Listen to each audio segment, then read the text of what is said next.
যেমনটা আমরা জানি, এই মুহূর্তে বাংলা টেলিভিশনে একসাথে একাধিক আপকামিং ধারাবাহিক পাইপলাইনে আছে।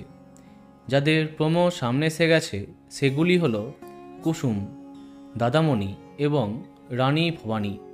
কিন্তু এবার সামনে এলো খারাপ খবর। হঠাৎই বন্ধ হয়ে গেছে প্রতিটা নতুন আপকামিং ধারাবাহিকের কাজ।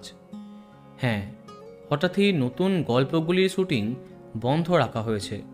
জানা গেল দীর্ঘ সময় বেতন বৃদ্ধি হয়নি টেকনিশিয়ানদের, তাই নতুন মেগার শুটিং বন্ধ রেখেছেন তারা। তবে টেলিপাড়ায় যাতে ক্ষতি না হয় তাই চলতি ধারাবাহিকের কাজ যেমন চলছিল তেমনই চলছে। শুধু বন্ধ করা হয়েছে নতুন আপকামিং ধারাবাহিকের কাজ।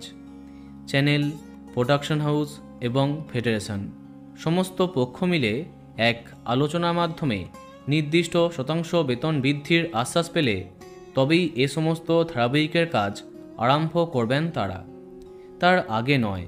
এখন বিভিন্ন সংস্থা তাদের কর্মকর্তা যত শীঘ্র এই সমস্যার সমাধান করতে পারবেন তত শীঘ্রই এই সমস্ত নতুন ধারাবাহিকের শুটিং আরম্ভ করা হবে।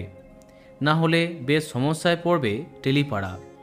দেখা যাক কি হয়, কবে থেকে আবার আরম্ভ করা হয় দাদামণি, কুসুম এবং রানী ভবানীর যাবতীয় কাজ।